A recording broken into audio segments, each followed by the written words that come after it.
Lesotho's election results are coming in fast, with 50% of the votes counted, while the newly formed Revolution for Prosperity Party, formed by Sam Matekane, has performed exceptionally well. The 60+1 majority mark may be a tall mountain to climb. Foreign and local observers have commended the country on peaceful, free and fair elections. Let's talk now to our correspondent in Lesotho, Rapelang Radebe. Rapelang, good evening to you and welcome. Give us a short wrap of the day's big developments. Indeed, the tough part has come and gone, but it is at that margin where everything is like at the knife edge.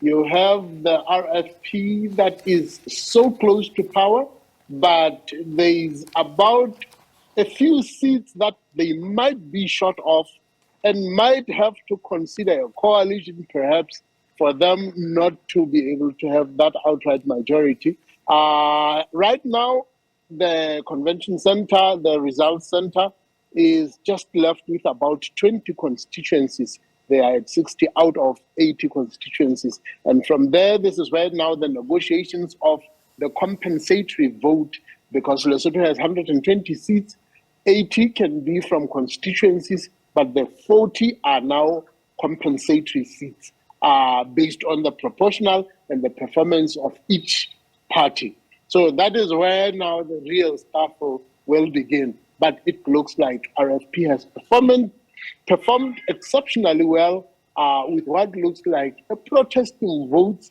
ousting the traditional big parties that have been in power for this long. But they cannot be ruled out because they still have a very good and powerful opposition should things go as they look for.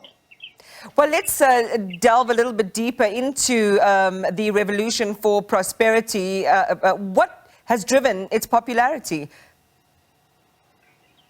I think a group of slightly fed up businessmen decided to take matters into their hands.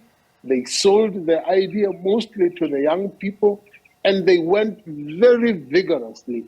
Look, they have slightly deep pockets, and they were able to really convince by showing and said, if this country falls apart, we shall also be blamed. And they therefore decided that unless we take matters into our hands and take in charge of our country, and it looks like that has sold, and they are now looking forward. If you look at how Lesotho voted, it looks like really their message has gone through.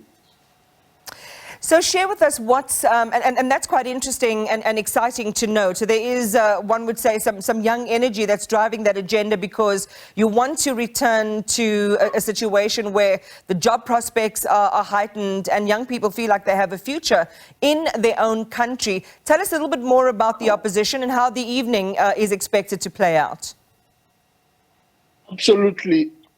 Under normal circumstances, this place was supposed to be a hype of action with celebrities, with voters, but it looks like things have gone slightly different because it looked like a clear outright majority, but it didn't quite pan out that way, looking at the circumstances that have prevailed. What you're asking for is that I think the young people being tired, SABC came into power with a talk for change, very strong message, taking matters into their hand, ending poverty at levels. But I think the disappointments could really show in the way the protest vote that you see, because it has been almost really cleaned out. If you look at the numbers that they got in their constituencies, even some of the leaders not making it into the constituencies that they had control on.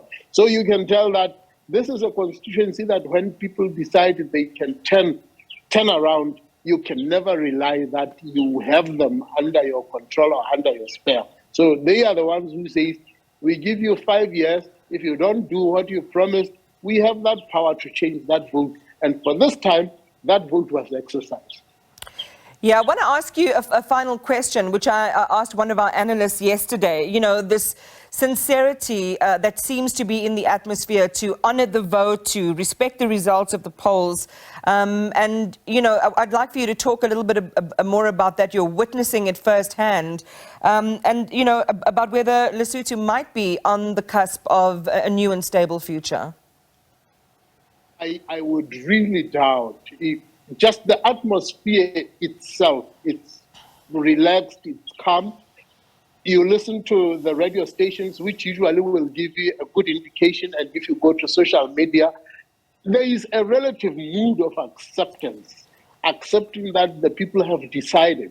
And they are simply saying, you still have 5 years. If you think you can still do something, you have 5 years to change the status quo. So I would want to think we would have picked up if there would be any indication of anyone not happy with the outcome or the result, or even wanting to protest. But I think people are saying, we will battle it out in Parliament. We will air our views in Parliament.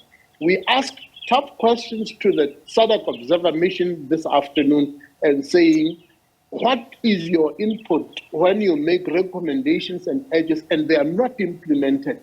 And immediately, I think they came to the party and said, right now we have driven things up to this far. We are not going to leave Lesotho as it is simply because they were not able to implement the omnibus bill, which would bring about the reforms. They said immediately after these elections, we will be sending the observer mission to Lesotho. That will ensure that the same pace and momentum is existing such that the reforms are implemented because it is the wish of Basotho. They are the ones who requested those reforms. Really interesting times and a lot to look forward to over the course of tonight and the next few days. Our correspondent in Lesotho, Rapelang Radebe.